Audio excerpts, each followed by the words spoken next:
Ya. Enggak, pertanyaannya yang belum terjawab adalah tadi yang disampaikan.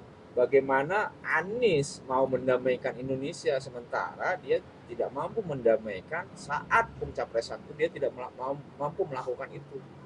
Iya, ada. Nah itu juga yang membuat orang beranggapan bahwa Anies mengkhianati Prabowo karena Anies menyatakan bahwa kalau Prabowo maju jadi capres maka saya tidak akan maju. Lah kok sekarang maju-maju akan, karena pernah saya PDIP akan bergabung dengan PKB, akan bergabung dengan PKS. Ya. Bro. Ya.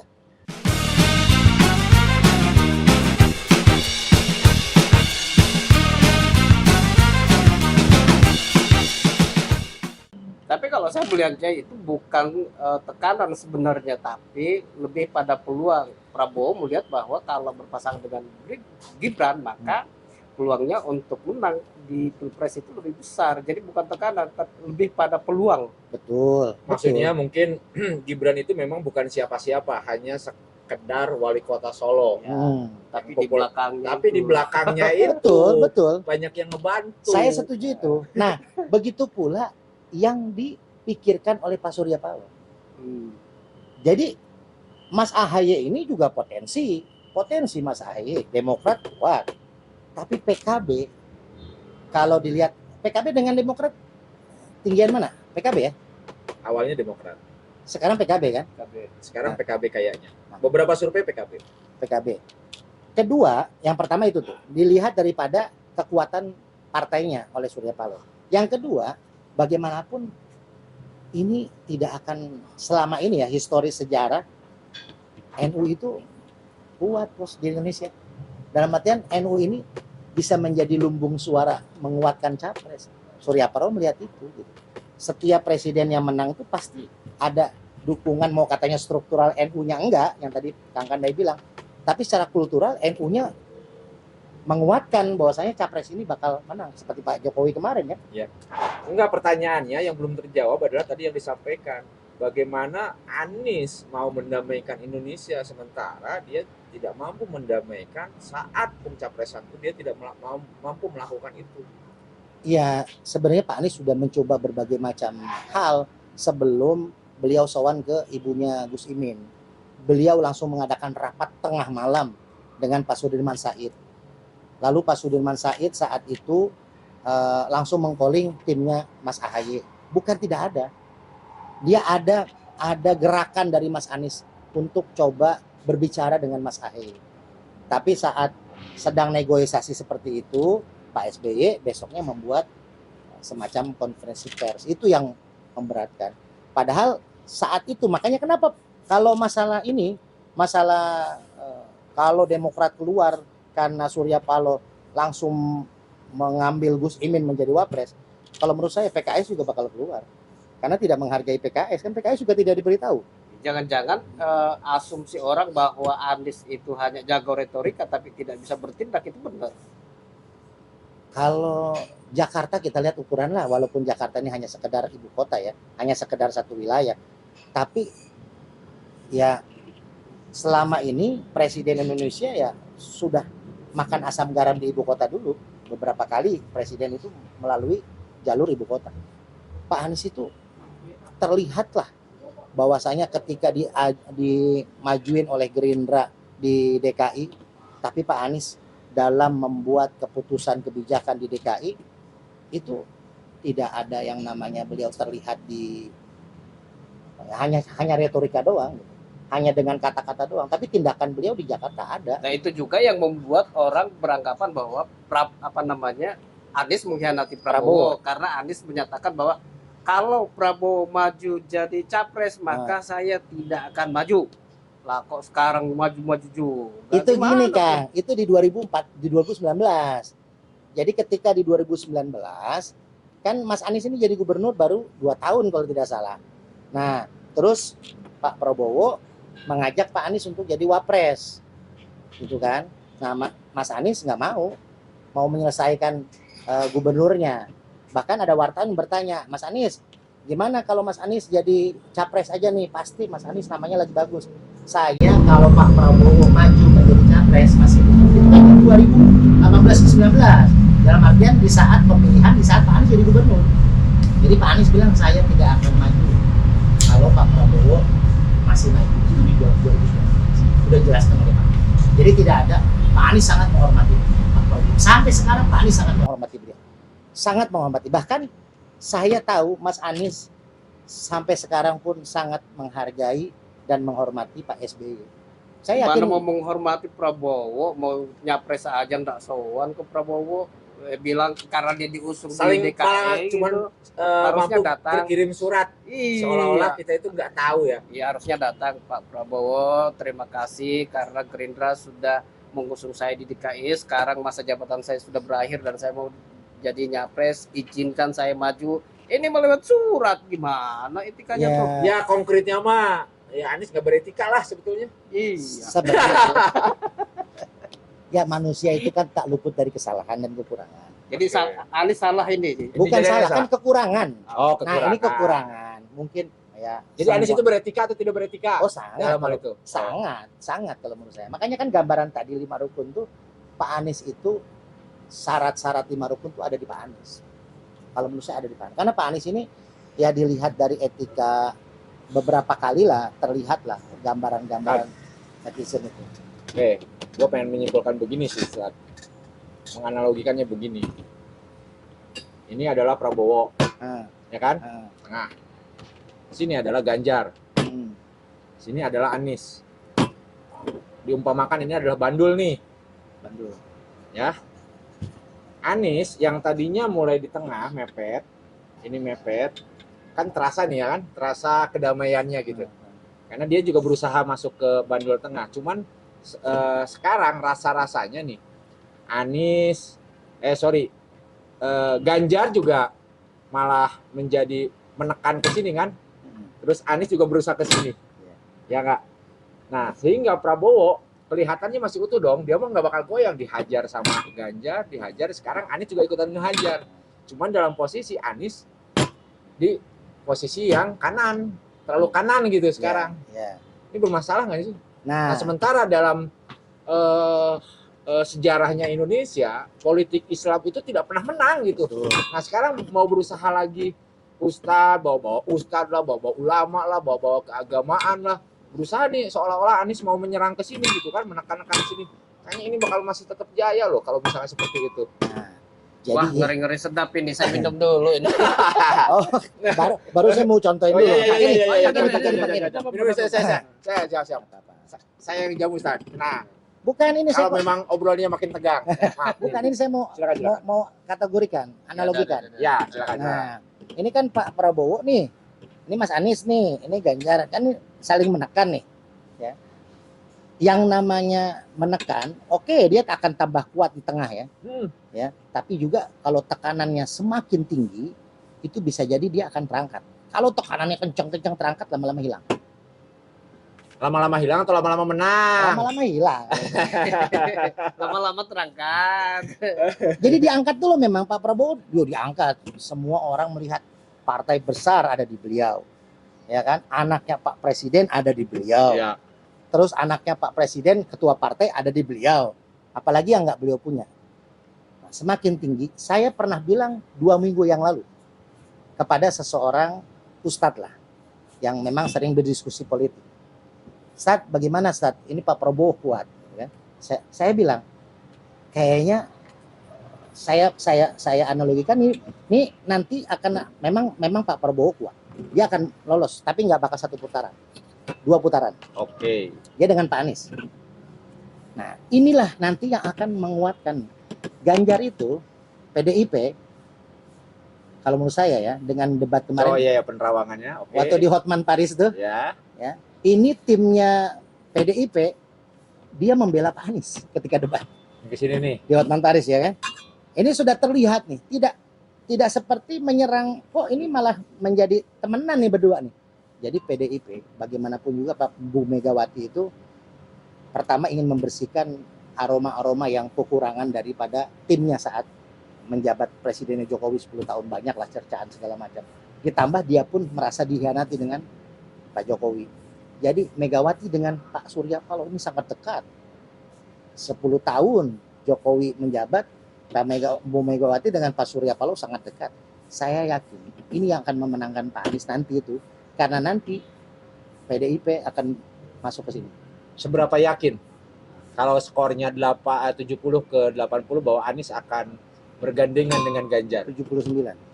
79. 79. Gimana kalau ternyata Ganjar ada di dalam gerbongnya Gerindra? Enggak akan kalau menurut saya.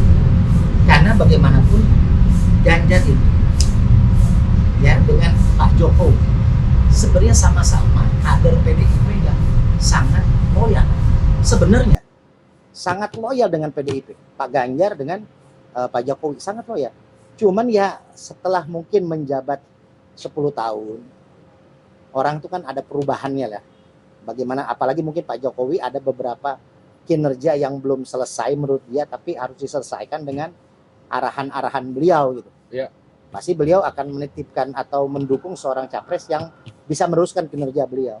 Nah, satu sisi Ganjar saat ini masih loyalnya bagus kepada PDIP. Jadi kalau Ganjar pasti akan nurut kepada PDIP, kepada Bu Mega. Akan kemana arah dukungannya ketika dia misalkan kalah di putaran pertama. Nah, saya yakin dengan Bu Mega kecewa dengan Pak Jokowi, dengan ya anak-anaknya yang keluar dari PDIP, Gibran juga ya, yang malah menjadi cawapres gitu. Kalau menurut saya PDIP akan, karena pernah saya PDIP akan bergabung dengan PKB, akan bergabung Ya. dengan PKS. Ya. Bro. Ya. Ya, Itu kita lihat aja rasanya sulit itu. kalau kayak makanya nanti air kita sama lihat, minyak ini. nanti kita lihat di putaran kedua. Nah, kalau Tapi seru kalau memang terjadi ya kita Sejarah. sejarah ya. karena memang Sejarah. ini bentuk perubahan dan sekaligus sejarah. Tapi hasil survei Bisa-bisa beberapa lembaga survei Nah, survei masih menempatkan Prabowo pertama. di urutan pertama 44 sekian persen, Iya. sementara Pak Anies Ganjar jauh ya. dan Anies malah di urutan buncit masih. Ya, Hasil survei LSI 20 November sampai 3 Desember itu Anies itu hanya di angka 24%. ya. Saya kenapa Ustadz itu bisa menang itu dalam waktu yang tinggal kurang lebih 2 bulan lagi ya? Ya, ya. Pertama, survei tidak bisa dijadikan patokan karena berbagai macam peristiwa kemarin juga ada yang surveinya rendah, Pak Anies di DKI, tapi ternyata menang. Itu pertama, survei tidak bisa dijadikan tolak ukur. Walaupun ya pasti ada kinerja yang dilakukan dalam survei itu. Yang kedua, timnya Pak Anies, relawan Pak Anies, kalau menurut saya jarang mengikuti survei. Jadi ketika survei dibuka, nah ini tim Pak Anies buru-buru ikutan survei biar Pak Anies. Ya. Karena Kalau di DKI itu Ustadz, memang di awal itu tidak ada yang memenangkan Anies. Makanya ya ada putaran kedua karena memang Anies tidak menang mutlak di situ di putaran pertama. Betul.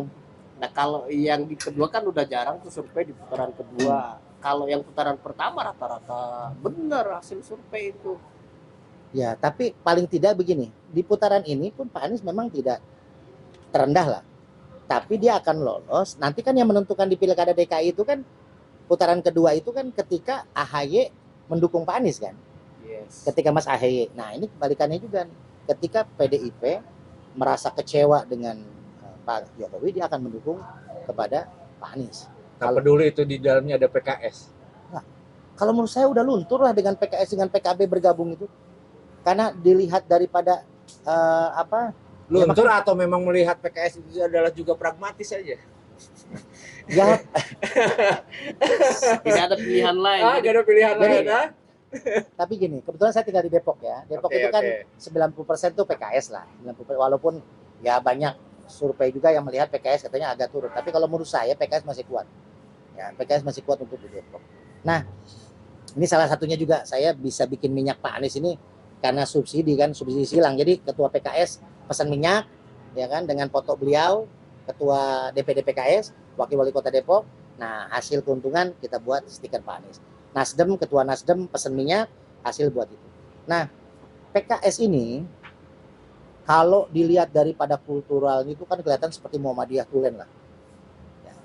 Kita lihat kiblatnya PKS itu yang paling menyolok itu adalah di Depok. Kalau menurut saya ya, wilayah Kiblat yang apanya? Kiblat apanya? kiblat yang mayoritas tertinggi. Mayoritas tertinggi keagamaannya gitulah ya. Bukan, mayoritas tertinggi apa namanya Oh. suaranya. Oh iya, karena Depok emang Basisnya. betul-betul jantungnya, Ya. jantungnya PKS di Ya. Indonesia. Tapi kan di situ NU juga sebenarnya banyak, Ya. ya kan? Terus Tapi tidak tergambar di DPRD-nya. Kalau PKS kan jelas di DPRD memang kuat, itu hasil pemilihan. Eksekutifnya juga begitu, wali Iya. kotanya PKS itu hasil pemilihan, jadi terukur Iya. jelas. Kalau PKB apa namanya NU kan ya kursinya berapa gitu. di Betul. DPRD. Tidak tercermin gitu. maksud saya gini Kang, maksud saya yang tadi Kang Kandai bilang PKS sekarang sudah tidak terlalu kaku ya, Oh, seperti dulu. Sekarang di Depok itu terkenal ketika bulan Maulid itu kota 1000 Maulid. Kota 1000 Maulid. Itu terkenal di Depok itu. Jadi Dulu Maulid PKS anti tahlilan katanya Ustaz Ya. ya. Anti Maulid. Nah, sekarang sekarang Maulid sama tahlilan. tahlilan luar biasa. Nah, jadi makanya menurut saya sebelum Itu PKS benar. Itu karena memang PKS itu nggak punya ulama sebetulnya mungkin. ulamanya banyak. Oh, ulamanya banyak. Tapi ulamanya gini kan kita tahu lah ulama Muhammadiyah dengan ulama NU ya. Kita kan Iya. di NU nih. Nah, sekarang PKB mau punya ulama enggak? Ya, kita kesampingkan dulu nih ya. Kalau Ah. dalam sudut pandang itu nih sebelum Ah. kita lanjut diskusinya. Hmm. PKB udah pasti dong punya ulama. Oh iya, P3 ada dong ulamanya. pasti. Meskipun dia yang sudah menyatakan dengan politik Islamnya. Ada Hmm. politik Islamnya lah. Mm-mm. PKB, P3 gitu Iya. kan. PKS yang menyatakan politik Islam Ada ulamanya. nggak ada ulamanya. Ada. Mana? Tapi ulamanya ulama yang memang jadi gini loh, kalau di NU itu ulamanya Kok tiba-tiba tahlilan gitu? Tiba-tiba ini. jadi makanya kan Siapa ulamanya PKS? ulama PKS itu dia dalam berdakwah. Ulama itu kan orang yang menyampaikan risalah dari Allah melalui Nabi Muhammad. Nah, dilewatilah kepada para ulama gitu, para alim ulama. Nah, PKS ini luar biasa kajian-kajiannya di Depok. Dan termasuk saya sebagai orang NU, kan saya kebetulan ketua bidang dakwah nih, ketua bidang dakwah PKS. ketua bidang dakwah Oh. Forum Ulama Kota Depok. Iya, iya. Bahkan saya orang menganggapnya formula ini 212 Forum Ulama dan Aktivis Islam Kota Depok. Itu juga dicap radikal. Iya, Sama? dicap sebagai timnya 212. padahal iya. Padahal mah mungkin iya. Enggak. Jadi gini, Enggak. kita disahkan sampai ke pusat. Di pusat udah ada. Kita udah resmi, bahkan MPR sudah menyambut kita, mengundang kita untuk hadir di gedung MPR, forum formula ini. Dan di Kota Depok ini lumayan kuat nama formula. Formula itu kapan? Baru Oh, baru. 2 tahun ini. Karena ada mau pencapresan aja ya. Jadi muncul itu. Ya, Enggak lah ya. Enggak. Enggak. Ya mungkin hanya karena memang berbarengan aja ya. Iya. Ya, itu hanya niatan pendirinya yang tahu lah.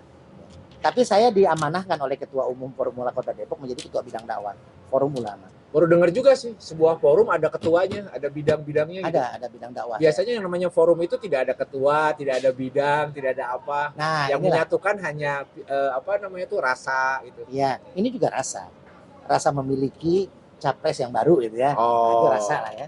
Jadi di formula ini di Depok ini ya, saya pribadi kan punya channel YouTube. Ada Pak Anies lah ngucapin, Ya. Ketua Bidang Dakwah, Ustadz Ade menjadi Ketua Bidang Dakwah. Terus beberapa ketua DPD Nasdem gitu kan.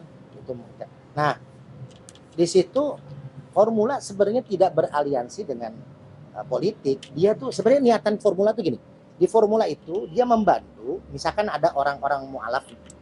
Ada orang mualaf. Kalau Kota Depok ya, di Kota Depok misalkan ada mualaf, lalu dia kesulitan dalam mengurus akses kemualafannya, dibantu oleh bidang hukum kita. Kita ada bidang hukumnya. Jadi terus ada orang-orang yang baru masuk Islam ternyata diteror misalkan, nah oleh satu oknum, nah kita bisa membantu. Jadi banyak hal hukum pun kita bantu di formula ini. Lengkap benar formula itu. Ya. Ulama tapi ada hukumnya. Ada hukumnya. Hukum pidana. Hukum Islam Oh. tapi memang kita beraliansi dengan hukum negara. Jadi kita membantu kayak misalkan di permasalahan tanah sengketa tanah umat Islam dengan non Islam, kita bisa bantu tuh. Gitu. Jadi makanya itu yang kegiatan formula. Nah kembali, kalau saya pribadi ya melihat Pak Anies ini menjadi capres di 2024, selalu beliau katakan kepada seluruh relawan, jadi kuatkan barisan, kuatkan tekad, tapi jangan menjelekkan pasangan yang lain. Makanya di kita tidak ada, kalau benar-benar relawan ya, kita tidak menjelekkan pasangan lain. Tidak menjelekkan masalah. Tidak. Lah dia sendiri yang nyerang Prabowo di debat. Itu Pak debat. Prabowo. Kalau debat itu beda, Kang. Itu forum resmi gitu ya. Ya kalau debat beda. Kayak kita kan kayak gini podcast nih kan, kita saling serang. Ini kalau di luar kan kita pelukan. Walaupun sama-sama Prabowo. Emang merasa diserang ya? Hah? Udah merasa diserang? Iya. Saya udah merasa nyerang. Enggak, saya belum merasa nyerang. Saya cuma membuka logika. Tapi saya senang. Jadi ada orang itu kalau misalkan udah cinta makanya dia akan kritis. Iya, iya. Nah, maksud saya mudah-mudahan setelah podcast ini kecintaan Kang Kandai dengan Kang Ridwan tambah cinta dengan Pak Anies gitu kan. Karena Pak Anies ini insya Allah lah, saya pribadi ya Kang Kandai sahabat saya, saudara saya dari tahun 90. Saya tidak pernah terjun langsung kepada politik. Tidak pernah. Dari Baru dulu sekarang. Baru sekarang. Karena Anies capres. Ya. Oke lah, obrolannya menarik. Jadi bukan karena partai. Ya. Karena Anies. Makanya saya pribadi siapapun presidennya, DPD RI-nya Teiva. Gitu. Setuju. Oke. Dukung Teh Ipa. Nanti kita ngobrolin yang soal TIP ya. Iya. Ya, pokoknya bismillah lah. Pak Anies tidak ada ingin merubah sesuatu yang sudah baik. Beliau hanya ingin meneruskan yang sudah baik. Hanya tinggal sedikit perbaikan-perbaikan yang memang kurang baik. Itu galau itu. Anies ya perubahan tapi pengen perbaikan. Sementara perbaikan adalah visi dan misi yang dibangun ya atau dikembangkan sama Ganjar ya. Iya. Iya. Ya memang Galau itu. makanya cocok. Ganjar dengan Pak Anies cocok nanti. Di putaran Di kedua akan putaran bersama kedua. itu. Oke, nanti Insya kita lihat Allah. ya. Nanti kita ngobrol lagi dah. Nanti kita ngobrol lagi di Februari setelah putaran pertama. Oke. Ya. Karena nggak mungkin satu putaran nggak mungkin nih. Nah, kalau misalkan Yakin dia 2 Iya, putaran. dia yakin. kalau dua putaran. misalkan putaran kedua Pak Anies lolos dengan Ya.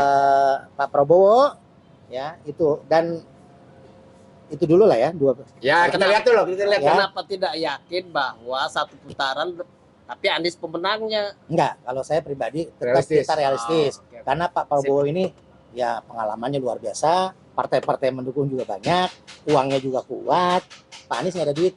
Nggak ada duit. Karena di dunia ini hanya ada 2 yang tidak bisa kita lawan. Apa itu? Yang pertama orang gila dan yang kedua adalah orang yang berkuasa. Iya. Nanti kita lihat. Terima kasih ya.